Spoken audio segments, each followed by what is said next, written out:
Always stay watchful. Be on point. Guard your grill. Knuckle up. Okay? And it says, be therefore, verse 40, be ye therefore ready also, for the Son of Man comes at an hour when you think not. You better be ready, see? And the next one is Matthew 24:44. Matthew 24:44.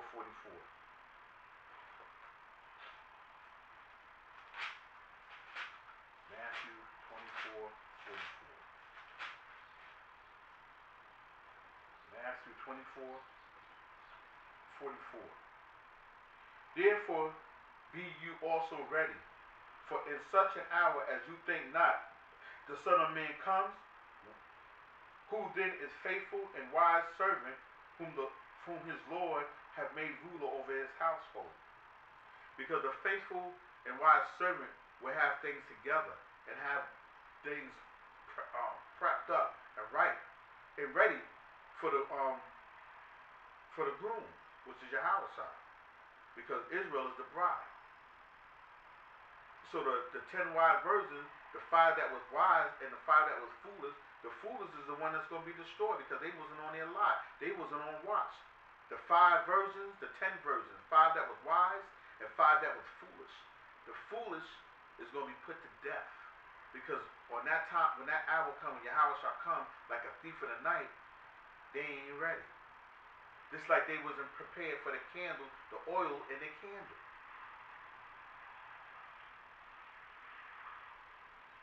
But the ones that was prepared, they had the oil in the candle, ready. That's how you gotta think. Always be on point, man. Especially in being a watchman, being in the spirit. All right, it's so bad right now. You know that you're living in the last days when you got men of the circumcision. Even though it was prophesied, even though it was said that he caused us to have variance. Think not I come to cause. Think not that I come to cause peace on earth, but destruction.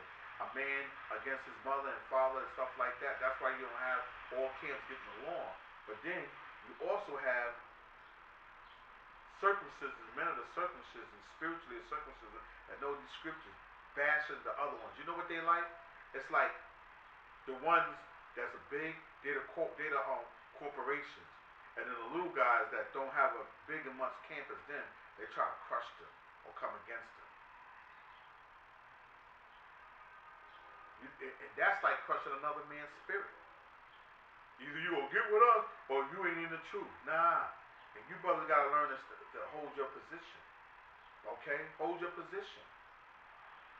If you're doing the bid of the Lord and you're doing it with your whole heart, another man can't come and tell you something. You just fold. Stand on your lot. Where we at? We at 44, right? Therefore be you also ready, for in such an hour as you think not, the Son of Man comes. Who then is a faithful and wise servant, whom his Lord have made ruler over his household, to give them meat in due season.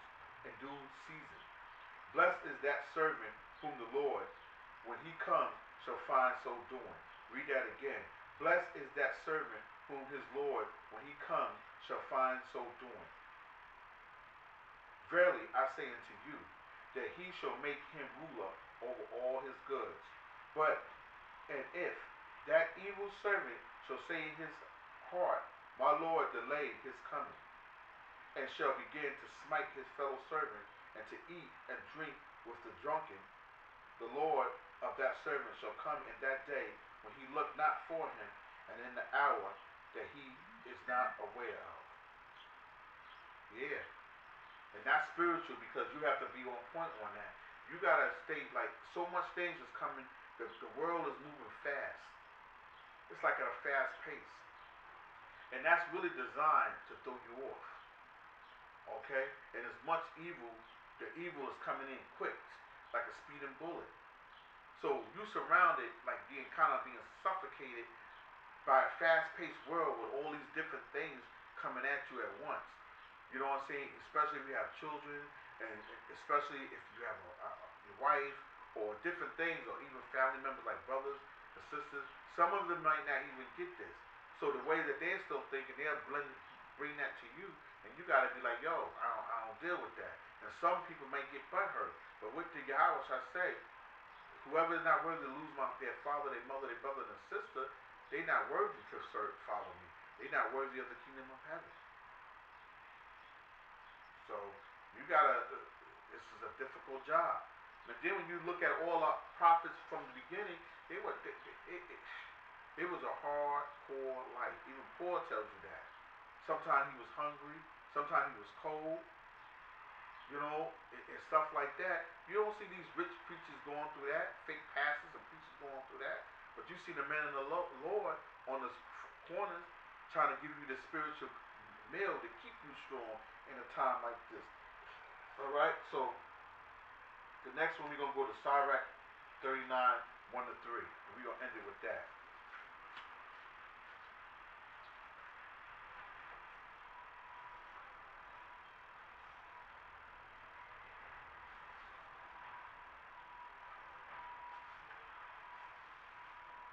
Sirach 39, 1 through 3. But he that give his mind to the law of the Most High, that's how you occupy when the master comes, when we just read. You stay occupied in these scriptures, okay? So when Yahweh Shai do come, you'll be on your watch. You'll be on your lot. You'll be prepared, okay? You'll welcome the groom, okay? Because Israel is like spiritually Israel is considered the bride. Yahweh Shai is the groom, okay? Yahweh Shai is the groom. So you'll be prepared for the groom when he comes. Read it again. But he that give his mind to the law of the Most High, and is occupied in meditation thereof, you would be in these scriptures to the best of your ability. You'll be trying to edify to the best of your ability. Everybody don't edify the same. Everybody don't teach the same. But you do what you do from your heart. Okay? And then it says, and is occupied in the meditation thereof, will seek after the wisdom of all the ancients. The ancients are old teachers, the prophets, Isaiah, Jeremiah, Samuel, King David. Okay? You'll meditate on the Psalms. All those things to keep you strong in a wicked world. That's your full armor. Okay? And is occupied in the meditation thereof, will seek out the wisdom of the ancient, and be occupied in prophecies. That's why I said that the prophecy is what? The prophecies is the RFID chip. Okay? The prophecies is that the World War III is coming, it's going to be destroyed by thermonuclear missile that we read that the Lord is going to put in their hearts and their mind like he hardened Pharaoh's heart to cause his ultimate purpose. So he designed that. Okay? He will keep the sayings of the renowned men and wear subtle parables. And he will be there also. He will seek out wisdom. Okay? He will seek out the secrets of grave sentences and be conversant in dark parables. Dark parables is precepts. Dark parables is these puzzles, these deep dark sentences, these parables, these scriptures in the Bible. He shall serve among great men and appear before princes. And that's it. So stay occupied in these scriptures and these prophecies. Okay, stay prayed up, fast. You know what I'm saying? Continue to study to show thyself the proof. Okay? And this is another episode of Performance Arts. This was the breakdown of 2nd Ezra, chapter 15, part 2, 1 to 26. Shalom.